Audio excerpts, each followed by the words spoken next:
1 Timóteo capítulo 6, do verso 11 ao 16, Paulo diz assim: Tu, porém, ó homem de Deus, foge destas coisas. Antes, segue a justiça, a piedade, a fé, o amor, a constância, a mansidão. Combate o bom combate da fé, toma posse da vida eterna, para a qual também fostes chamado, e de que fizeste a boa confissão perante muitas testemunhas.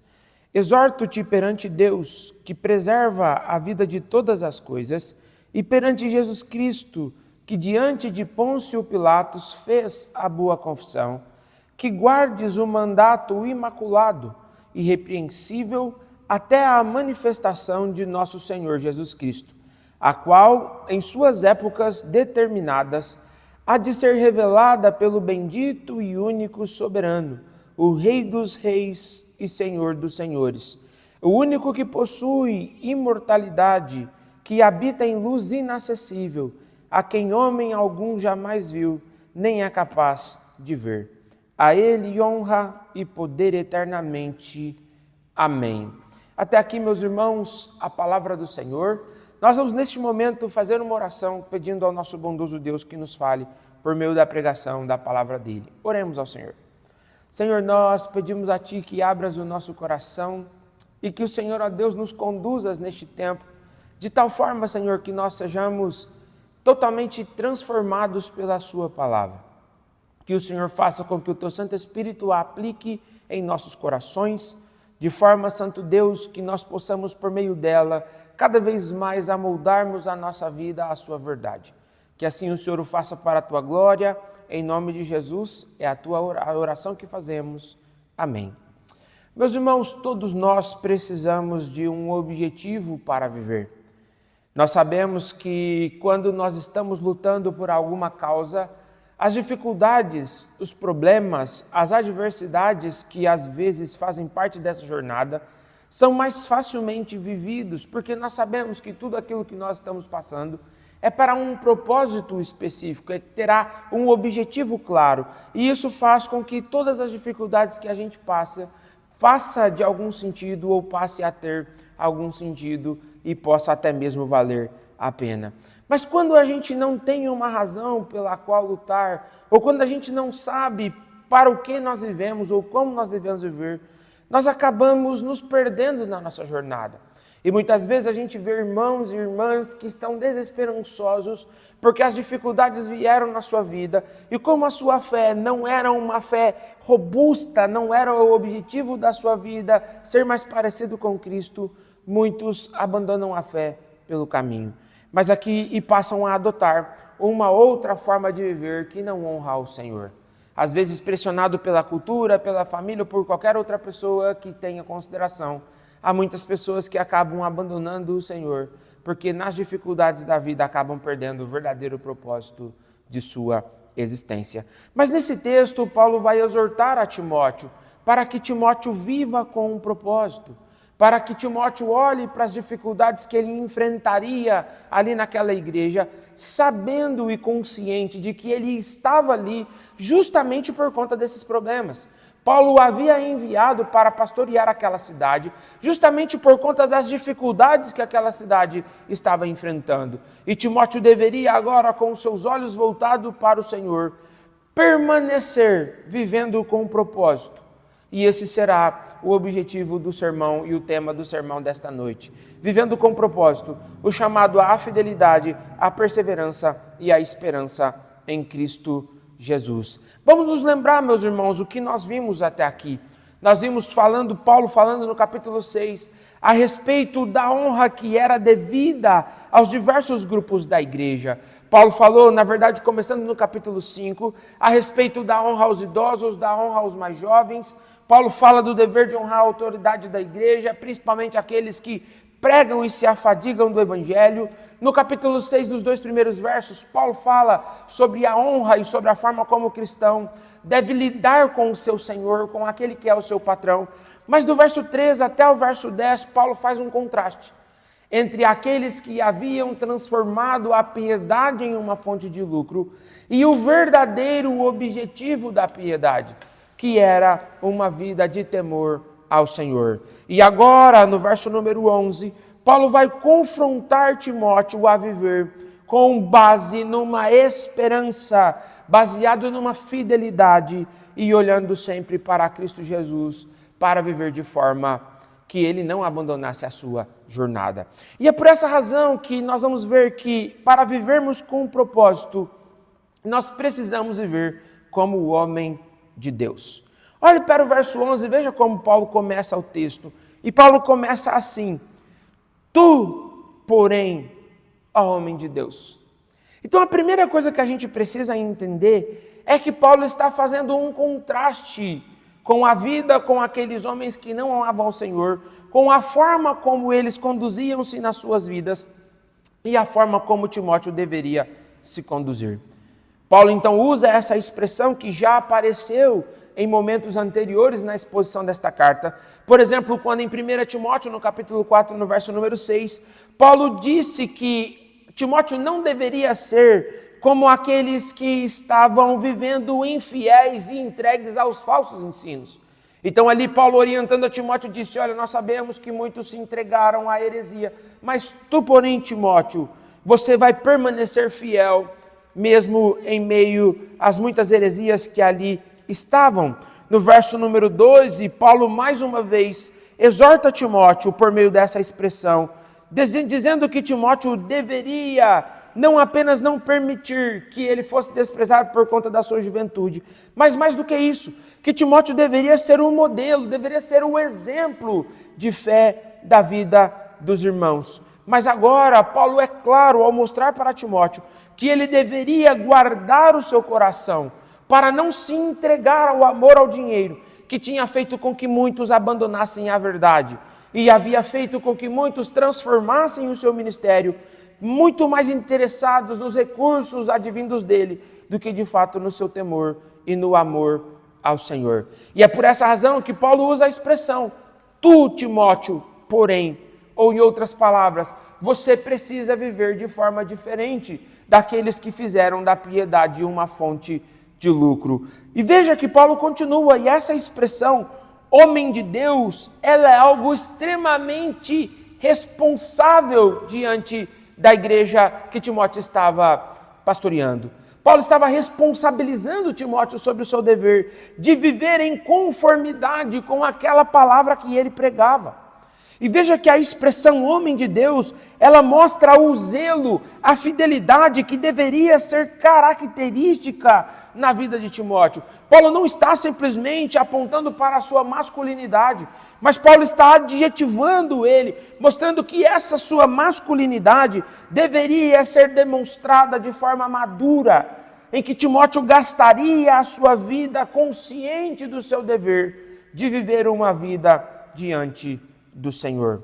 Perceba, portanto, que aqui Paulo está apontando a identidade de Timóteo. Timóteo deveria agir e viver como um verdadeiro homem de Deus no momento em que muitos haviam se perdido. E então Paulo agora começa a usar alguns imperativos para que Timóteo entendesse como é que ele deveria viver para que ele fosse um homem de Deus. Então Paulo imediatamente ordena a Timóteo: foge destas coisas. E veja que o imperativo traduzido por foge aqui, ele está no presente. Não é que Timóteo deveria fugir por um tempo e isso acabaria de uma vez por todas com o seu problema. Mas Timóteo deveria permanentemente fugir. E fugir do quê, meus irmãos? Do amor ao dinheiro. Timóteo deveria fugir da avareza. Timóteo deveria fugir das falsas doutrinas, que são características que Paulo está combatendo até aqui e que são expressas por meio da expressão estas coisas. Então, quando Paulo fala, Timóteo, foge destas coisas, Paulo está retomando o que foi dito anteriormente, combatendo homens que haviam feito do dinheiro o objetivo da sua jornada ministerial. Portanto, Timóteo deveria olhar para o seu coração. Timóteo não deveria ceder às promessas e falsas seguranças que o mundo poderia lhes dar. Timóteo não deveria se entregar ao pecado da avareza, ao pecado do amor ao dinheiro, porque se ele assim o fizesse, ele estaria vivendo como aqueles homens que não amavam ao Senhor. Então perceba que Paulo está dizendo para Timóteo: Timóteo, proteja o seu coração do amor ao dinheiro. Mas veja que Paulo dá uma outra ordem. Agora Paulo fala para Timóteo que ele deve seguir algumas características. E veja que não adiantava apenas Timóteo fugir do amor ao dinheiro, mas ele deveria se exercitar, ele deveria perseguir, ele deveria almejar e caminhar durante toda a sua jornada para ter algumas virtudes cristãs que Paulo vai descrever no verso número 11 em sua parte final. E são elas, em primeiro lugar, Timóteo deveria seguir e perseguir a justiça. Paulo está lidando para Timóteo, dizendo para Timóteo: Timóteo, o padrão que deve orientar a sua vida é o agir com justiça, olhando para aqueles que precisam de você, sem fazer nenhum tipo de separação entre aqueles que têm mais condições e aqueles que têm menos condições. Timóteo deveria ser uma pessoa justa. Timóteo deveria dedicar-se a promover a justiça na igreja e, consequentemente, na vida de todos os membros. Essa justiça que Paulo está tratando aqui, primeiro deveria ser algo de Timóteo, para que Timóteo pudesse ensinar a igreja a agir com justiça também. Mas, mais uma vez, Paulo fala da piedade. E nós já vimos nos sermões anteriores que a piedade tem a ver com a devoção de Timóteo. Timóteo deveria ter uma devoção única e exclusivamente ao Senhor. Timóteo deveria dedicar a sua vida a amar a Deus. Timóteo deveria dedicar a sua vida em uma vida devota ao Senhor, de forma piedosa, se humilhando ao Senhor e sujeitando à verdade da palavra de Deus. A piedade aqui, meus irmãos, é uma característica que deve motivar tudo o que Timóteo fazia. Timóteo deveria fazer tudo o que ele fizesse, não porque ele estava procurando algum benefício disso, mas porque Timóteo deveria buscar a glória de Deus, fazer com que Deus fosse conhecido por meio da sua vida e dos seus sermões. Essa é uma característica que muitas vezes nós, ministros do Evangelho, e nós cristãos também, não podemos desprezar. Porque muitas vezes nós até fazemos o que está certo, mas nem sempre nós fazemos com a motivação correta. Nem sempre nós estamos fazendo isso motivados verdadeiramente na glória do Senhor. Mas Timóteo não deveria ter nenhum outro objetivo na sua vida, senão ser alguém piedoso e viver para a glória do Senhor. Paulo ainda fala que Timóteo deveria seguir a fé. E a fé aqui, meus irmãos, não é algo meramente subjetivo, como nós já vimos em sermões anteriores. Paulo está falando de uma dedicação e de uma confiança absoluta em Deus.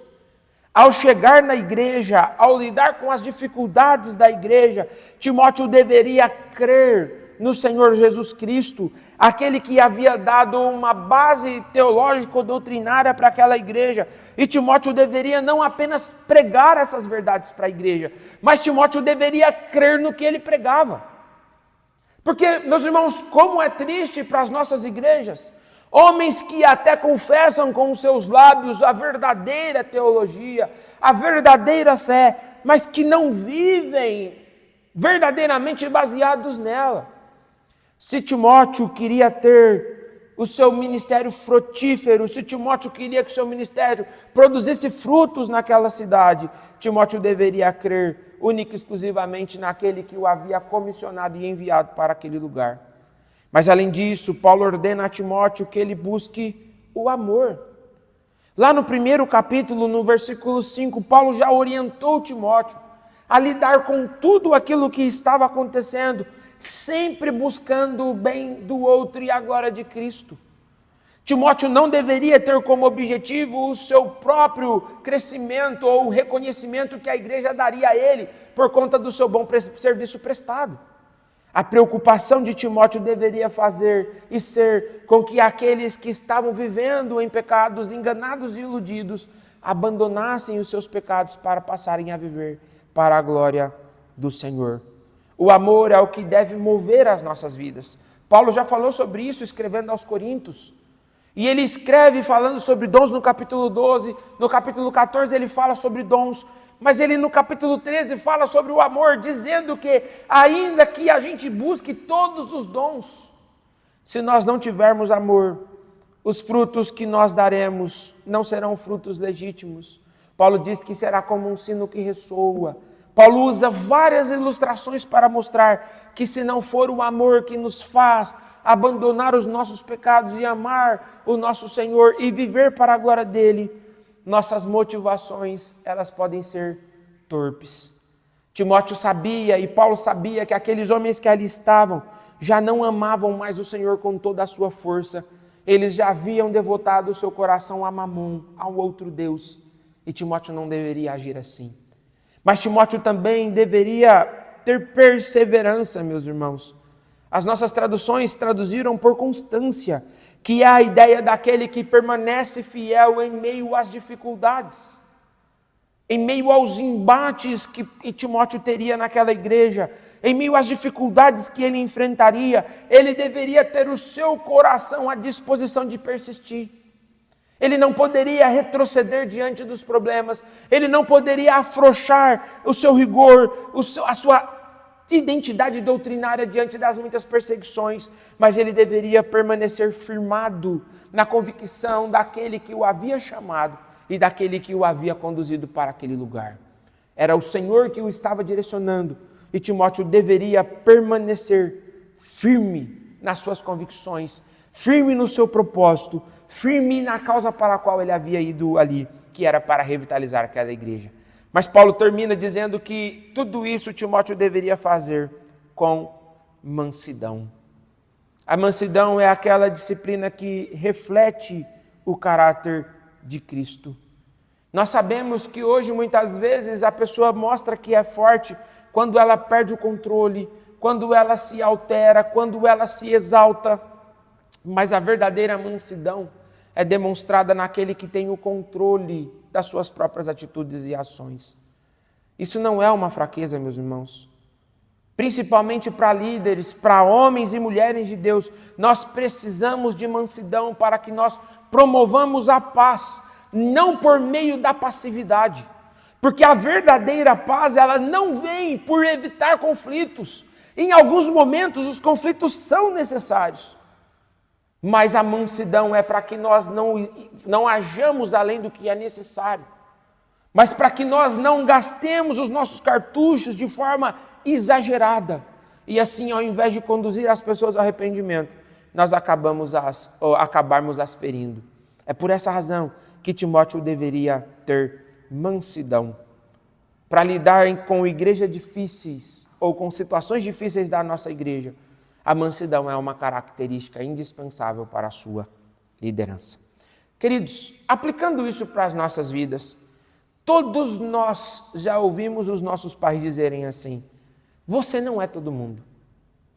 E o que Paulo está dizendo para Timóteo é isso. É como se Paulo dissesse: Timóteo, o mundo está perdido, as características do mundo são essas e essas e essas, eles estão amando o dinheiro, muitos transformaram até a piedade numa fonte de lucro, mas Timóteo, você não é todo mundo. Você não pode agir como aqueles homens que não conhecem ao Senhor. E nós, meus irmãos, você que tem ouvido esse sermão, entenda isso. A sua vida não é pautada pela forma como o mundo vive. O que rege a sua vida, as suas decisões, as suas atitudes, precisa ser a vontade do Senhor, revelada na palavra dEle. Você não pode agir como aqueles que não amam ao Senhor. Você não pode se entregar aos pecados como aqueles que não amam ao Senhor. Quando, por exemplo, nós amamos o que o mundo ama, quando nós gastamos a nossa vida em busca do dinheiro e somente pelo dinheiro, quando nós manipulamos a verdade em busca dos nossos próprios objetivos, quando nós estamos pervertendo o que é justo, o que é direito, porque isso pode nos trazer algum prejuízo, seja ele financeiro ou qualquer outra coisa, nós estamos vivendo como o mundo vive. E a palavra de Paulo para todos nós nessa noite é: fuja daquilo que o mundo tem como padrão. Fuja do amor ao dinheiro. Fuja do pecado. Fuja daquilo que te distancia do Senhor. Mas por um outro lado, persiga as características que nós ouvimos aqui. Seja piedoso, clame por justiça, peça ao Senhor que transforme a sua vida. Nos momentos de dificuldade, se você não está vivendo em dificuldade nesse momento, em algum momento da sua vida a dificuldade chegará. E neste momento, seja perseverante. Continue crendo no Senhor Jesus que te tirou do mundo. E quando as coisas começarem a sair do seu controle, não haja com aspereza, mas seja manso, seja humilde e continue a viver para a glória do Senhor. Perceba, meus irmãos, que nós somos chamados não apenas para fugir do pecado, mas para vivermos perseguindo aquilo que é agradável ao Senhor. Essa é a primeira coisa que nós aprendemos nesse sermão. Timóteo deveria viver como um homem de Deus. Mas além disso, Paulo diz para Timóteo que ele deveria batalhar com os olhos na eternidade. Olha como o verso número 12 começa, e o texto diz assim: combate o bom combate. Aqui nós temos mais um imperativo, meus irmãos, e esse imperativo que Paulo está usando aqui também está no presente. Isso quer dizer que Paulo está dando uma ordem para a igreja, para que a igreja combata pela causa do Senhor. A ideia que Paulo está evocando aqui, meus irmãos, é a ideia de um atleta, de um pugilista, que entrava nas batalhas e nas competições, sabendo que ele precisava se esforçar para que ele pudesse vencer o seu oponente. E Paulo está usando essa linguagem para falar conosco sobre o que é o cristianismo.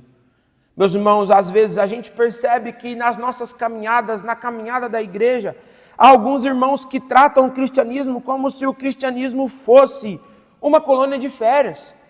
E não percebe que nós estamos numa grande batalha que exige de todos nós um esforço contínuo e às vezes hercúleo para que nós não abandonemos a nossa vida de fé e voltemos para o pecado. Paulo está dizendo para Timóteo: Timóteo, você está indo para Éfeso e lá você vai ter uma grande batalha, mas esteja preparado para ela. Ao chegar lá, combata o que for necessário ser combatido, porque esse combate, Paulo diz, é bom. Olha o que Paulo está dizendo. Paulo não está simplesmente dizendo vá e lute, mas Paulo está apontando para Timóteo a razão pela qual ele deveria combater. Porque muitas vezes, meus irmãos, nós combatemos por um monte de outras coisas na nossa vida. Mas quando chega o momento de lidarmos com a nossa fé, nem sempre nós temos a mesma dedicação que temos para outras coisas. E aqui Paulo está falando para Timóteo: Timóteo, você precisa lidar com o cristianismo, não como um mero telespectador, não como aquele que está passivamente olhando o que está acontecendo à sua volta, mas você precisa lidar e entender que a fé exige perseverança e exige que você batalhe por ela. Meus irmãos, nós precisamos batalhar todos os dias a luta diária que o Senhor nos propõe, para que nós não percamos a nossa própria batalha. Mas essa batalha, ela é boa. Essa batalha, ela nos leva para a eternidade. Porque olha o que Paulo diz aqui: agarre, ou a nossa tradução traduziu para tome posse da vida eterna. A nossa batalha não é por coisas que passam. A nossa batalha é pela eternidade. Paulo está dizendo aqui, a vida cristã exige dedicação. O verbo aqui traz a ideia de algo que é agarrado com firmeza. É algo que é agarrado com determinação. Não é algo banal. O que Paulo está descrevendo aqui, meus irmãos, é algo difícil de ser alcançado. E veja que Paulo está ordenando no presente que Timóteo agarre a eternidade. O que isso significa? Isso significa que Timóteo deveria colocar os seus olhos não no aqui e no agora, como aqueles falsos mestres estavam fazendo. Eles haviam transformado os seus ministérios em uma fonte de lucro e se beneficiando deles no hoje. Mas Paulo está falando para Timóteo: Timóteo, coloque os seus olhos na eternidade, Ajuste o seu foco e viva o hoje com a perspectiva da glória que um dia você experimentará definitivamente. Você já começou a experimentá-la hoje. E por isso, olhe para o céu e veja o que o Senhor lhe tem preparado. Veja, meus irmãos, o que Paulo está mostrando para Timóteo se você colocar os seus olhos somente naquilo que os olhos podem ver, a sua batalha será vã e você poderá perder no seu caminho. Mas veja que Paulo agora, ele aponta para o porquê que Timóteo foi chamado. E Paulo diz: Timóteo, você não foi chamado para ter muitos amigos, você não foi chamado para ter, se fosse nos nossos dias, Paulo diria, para ter seguidores no YouTube ou nas suas redes sociais. Você foi chamado para a eternidade. Não apenas para ser salvo, mas para que você, através de você, outras pessoas também fossem alcançadas pelo Senhor Jesus Cristo. E veja que Paulo aqui, ele lembra Timóteo que Timóteo ele fez essa confissão de que aceitaria se dedicar ao sagrado ministério diante de muitas testemunhas. Paulo está mostrando: olha, Timóteo, o que você fez, você teve uma igreja que testemunhou da sua escolha. Você teve os ministros do Evangelho que impuseram a mão sobre você e reconheceram a autoridade que o Senhor estava te outorgando para ser um embaixador do reino e um ministro do Evangelho. E você tem o próprio Deus como testemunha disso. Por essa razão, Timóteo, por essa confissão que você fez, peleje, batalha, agarre a eternidade. Esse era o objetivo que Timóteo jamais poderia perder de vista. Queridos, assim como Timóteo, nós devemos combater o combate da fé. Não espere que em algum momento a sua vida será menos difícil do que ela é. Quanto mais você refletir a luz de Cristo em ti, quanto mais evidente ficar para as pessoas que você é um servo do Senhor, mais atacado e combatido você será. Se você não quer viver uma vida de batalhas, não seja santo. E assim você não será perseguido por ninguém. Mas se você optar pelos caminhos da santidade, por uma vida de piedade, por uma vida de amor a Deus, saiba que você entrará numa guerra. E essa guerra não é contra você. Essa guerra é contra o seu Senhor. Mas a boa notícia é que essa batalha você não vai lutar sozinho. Essa batalha o Senhor te conduzirá. A Bíblia nos diz que nós somos mais do que vencedores, não por conta da nossa própria força, mas por aquele que veio ao mundo para vencer o pecado e a morte. Nós somos mais vencedores naquele que nos amou. Nós somos mais do que vencedores em Cristo. Por isso, meus irmãos, não há espaço na nossa vida para a passividade.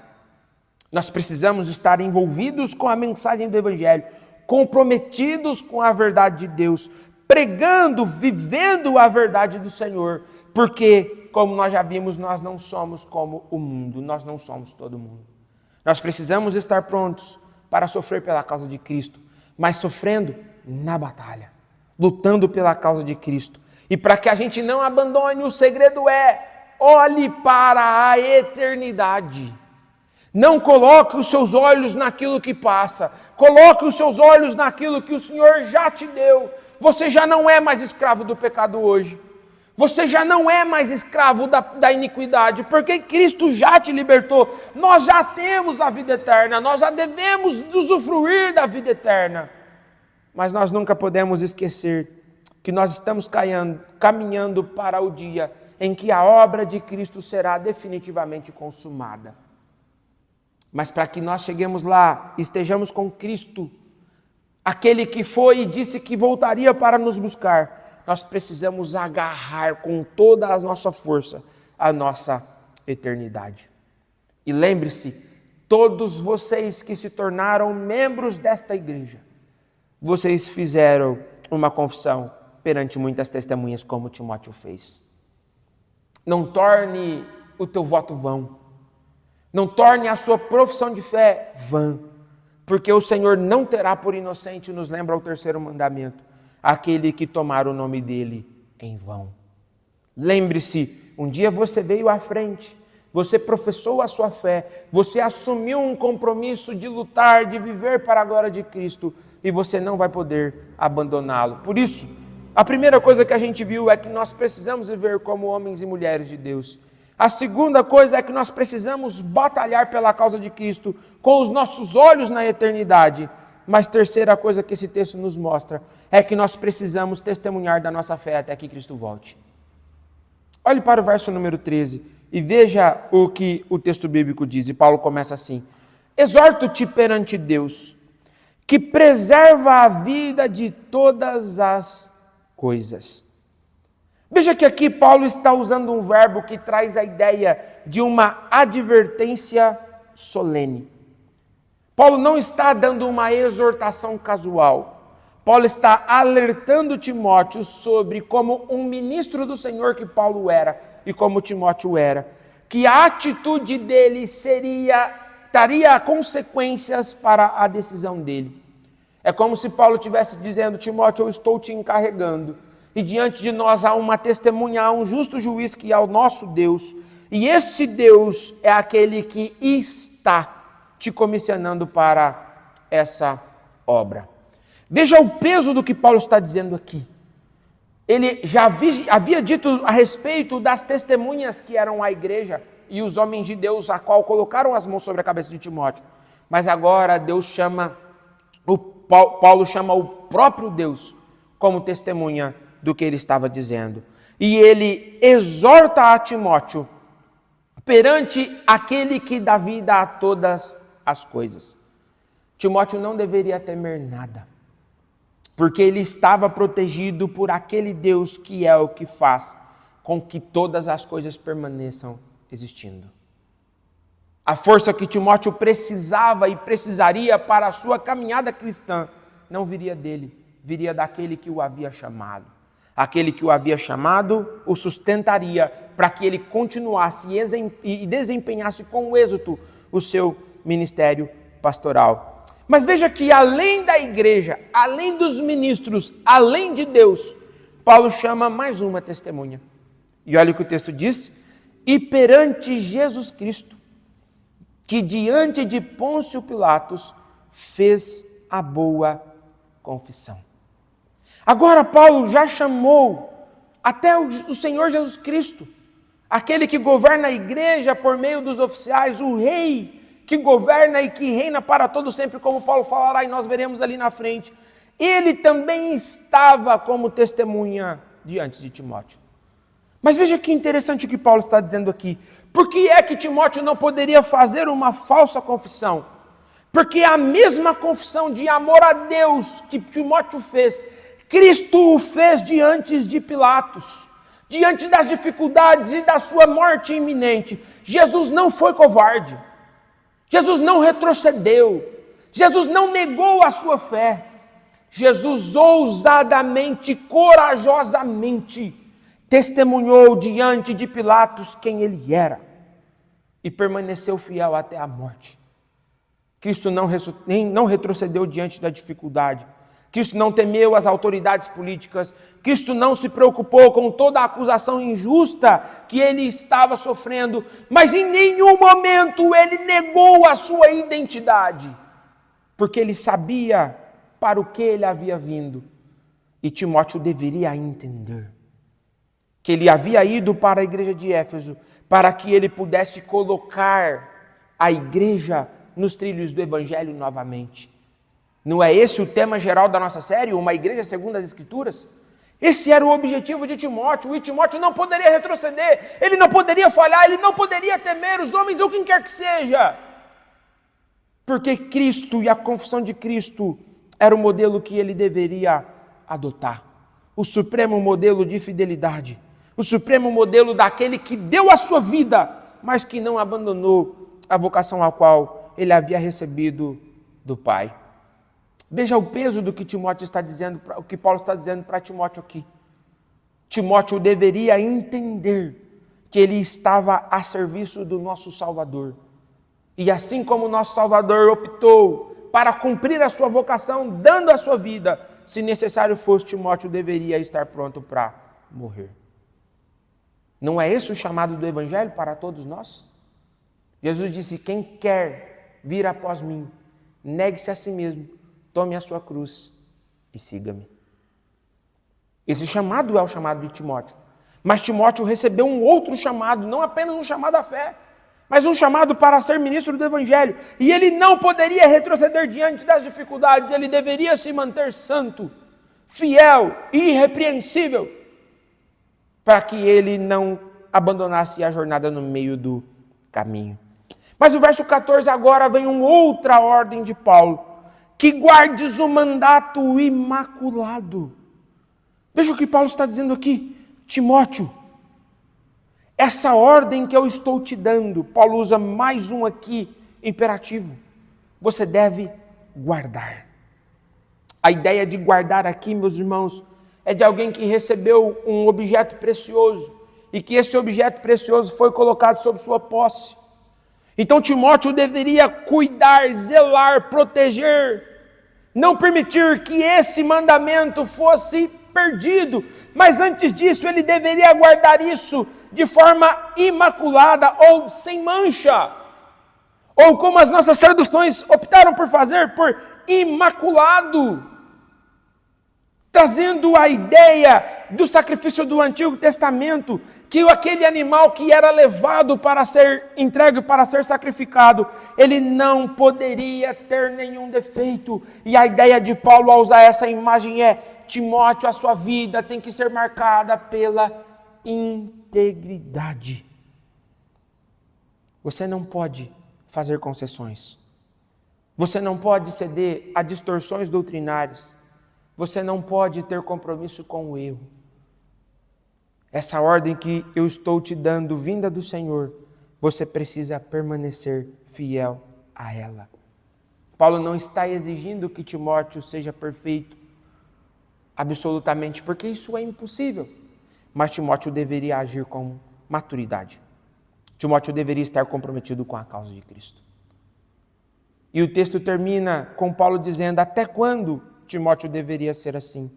E o texto diz: até a manifestação de nosso Senhor Jesus Cristo.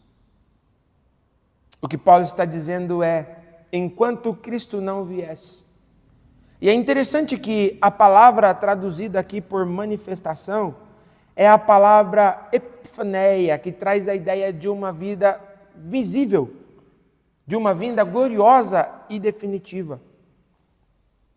Timóteo só conseguiria fazer assim se ele continuasse com os seus olhos na eternidade, entendendo que apenas quando Cristo viesse é que assim ele deixaria de compor a igreja militante para fazer parte da igreja triunfante.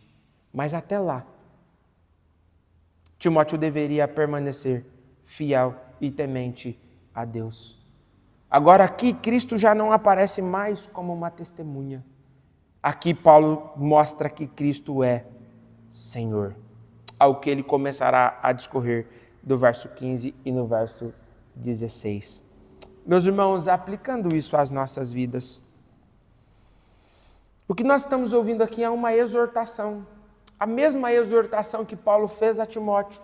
Eu, como ministro do Evangelho, faço a esta igreja, a igreja que tenho tido o privilégio de pastorear. Meus irmãos, nós precisamos nos mantermos fiéis diante do Senhor. Nós precisamos servir e servir como Cristo. Durante a nossa vida, meus irmãos, nós vamos ter inúmeras e inúmeras oportunidades para negarmos a nossa fé, para negociarmos a verdade, para abandonarmos a verdade. E às vezes a gente faz isso de forma sutil. Nem sempre a apostasia ela começa de uma vez, na verdade ela nunca começa. Começa com pequenas mentiras. Começa com a assinatura de contratos fraudulentos. Começa com amizades que não honram ao Senhor. E assim, pouco a pouco, a nossa confissão vai sendo ridicularizada. O verdadeiro cristão não pode fazer concessões e ele precisa ser guardado imaculado até o dia de Cristo.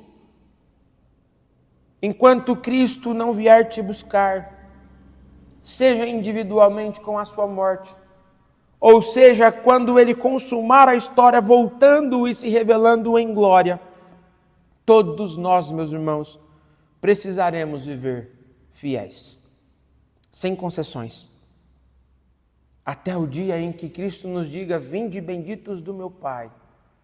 A nossa vida aqui será uma vida de constante batalha.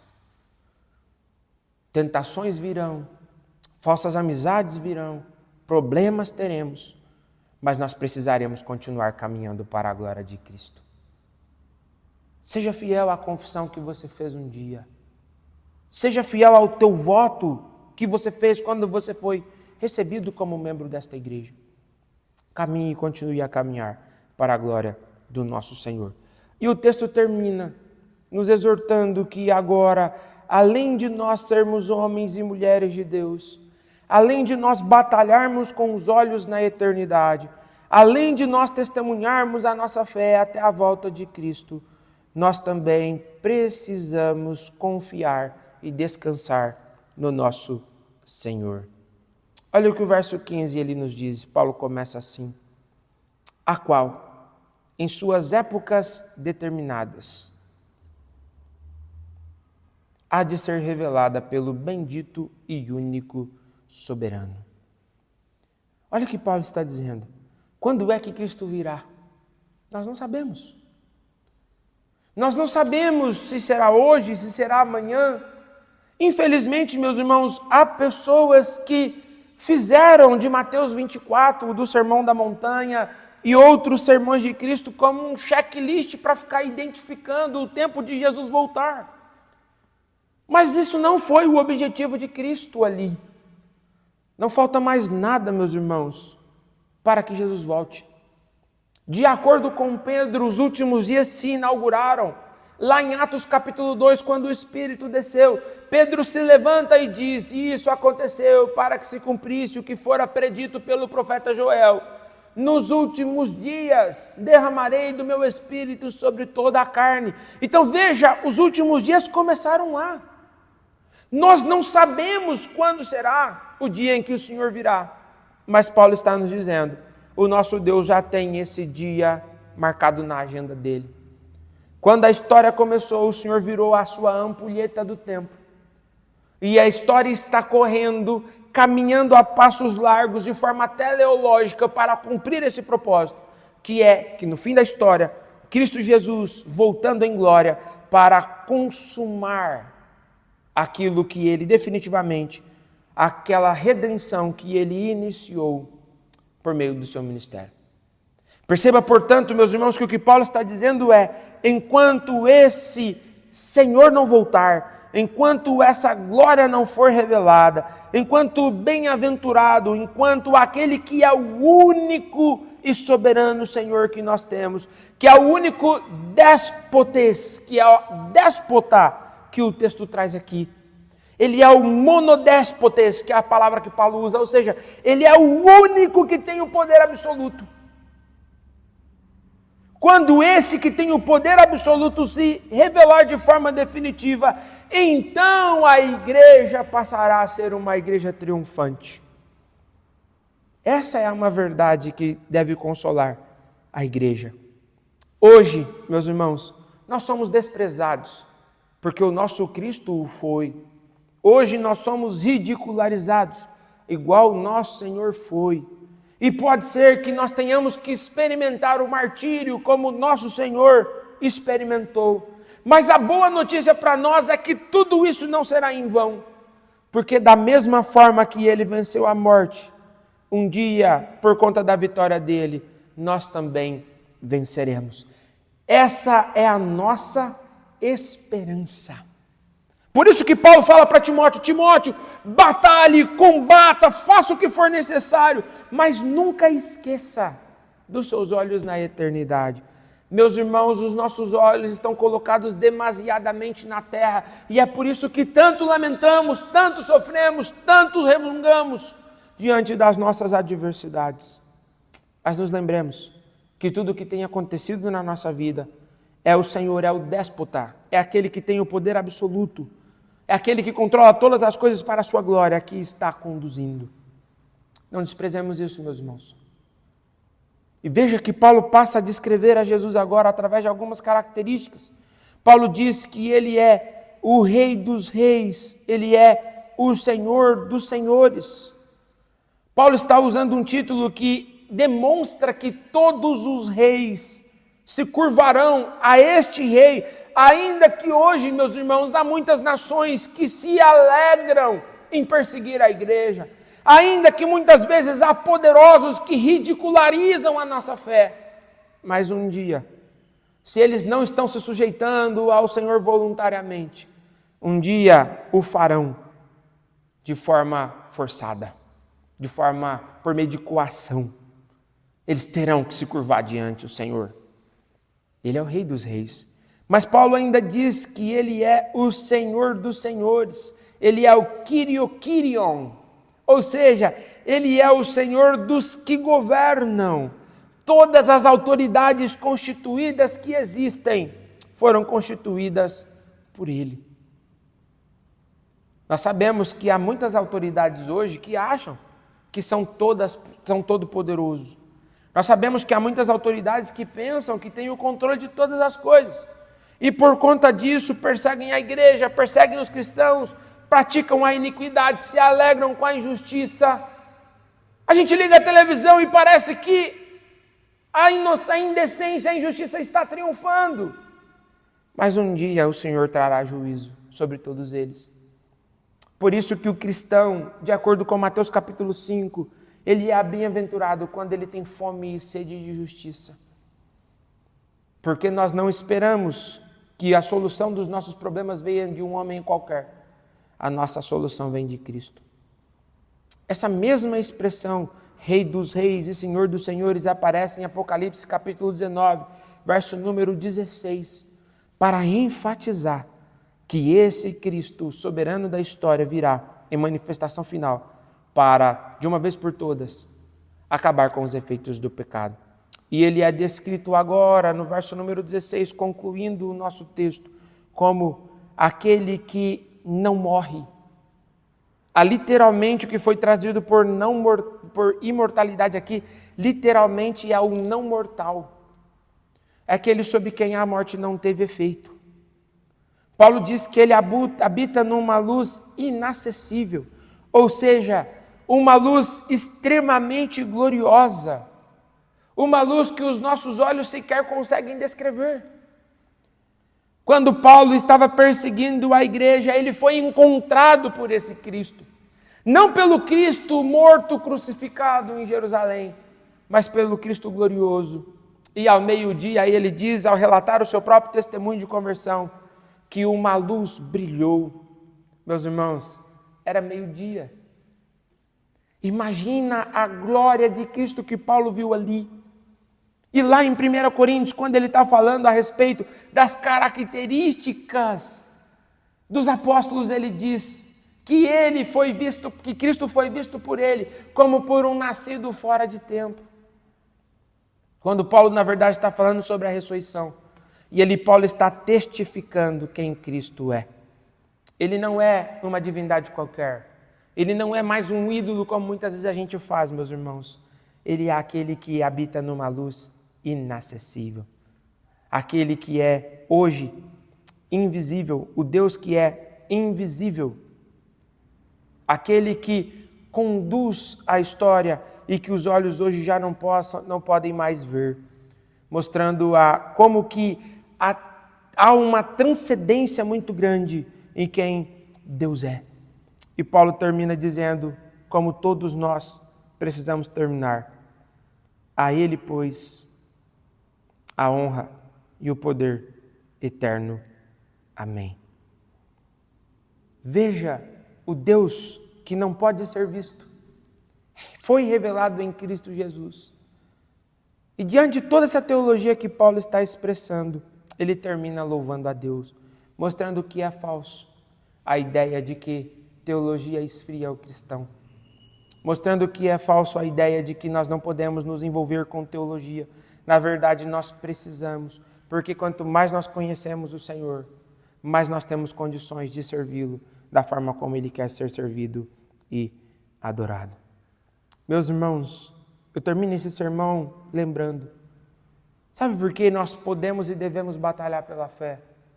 Porque nós podemos descansar na maior autoridade que existe no mundo.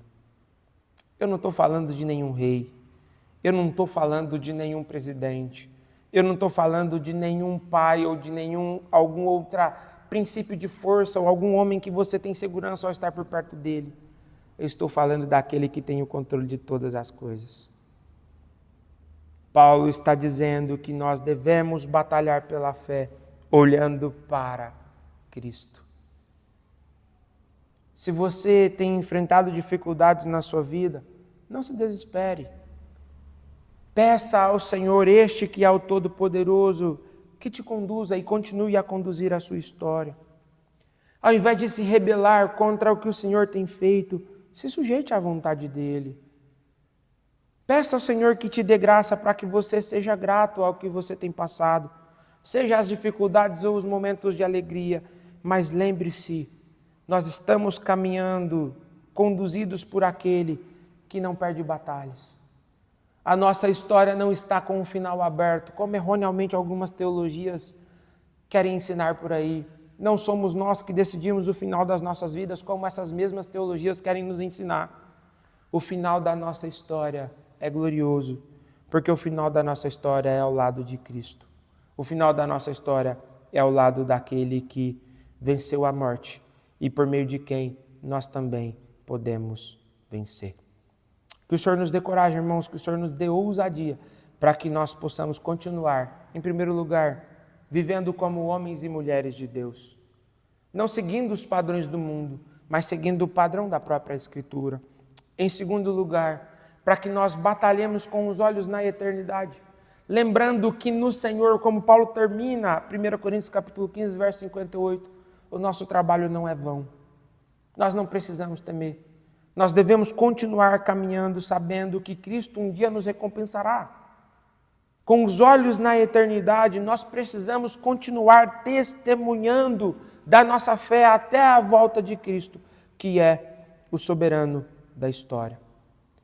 Todos estes que hoje se recusam a curvar-se perante o Senhor, um dia serão curvados, porque ninguém poderá resistir a Ele. Essa é a nossa esperança. Que o Senhor nos conduza até lá, para que possamos ouvir: vinde, benditos do meu Pai. Vamos orar, meus irmãos. Senhor Deus, a Tua palavra foi pregada. Nos ajude, Senhor, a vivermos a partir do perdão estabelecido na Tua palavra.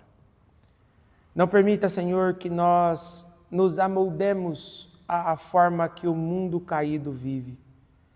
Senhor, nós sabemos que, infelizmente, muitas igrejas têm perdido o seu vigor teológico, porque estão se tornando como o mundo é. Livra-nos disso, Senhor. Não permita que nós assim vivamos, mas ao contrário. O desejo do nosso coração é que o Senhor nos conduza cada vez mais e nos motive a vivermos como um homem de Deus, como mulheres de Deus, com os olhos na eternidade. Nos dê coragem e ousadia para que nós testemunhemos da nossa fé até que Cristo volte, Senhor. Nós não sabemos quando será, mas o Senhor sabe. Até lá, Senhor, nos ajude a descansar no Teu cuidado providente, para que nós não abandonemos a nossa jornada pelo caminho. Conduza a nossa vida, Senhor. É a oração que nós fazemos em Cristo Jesus. Amém.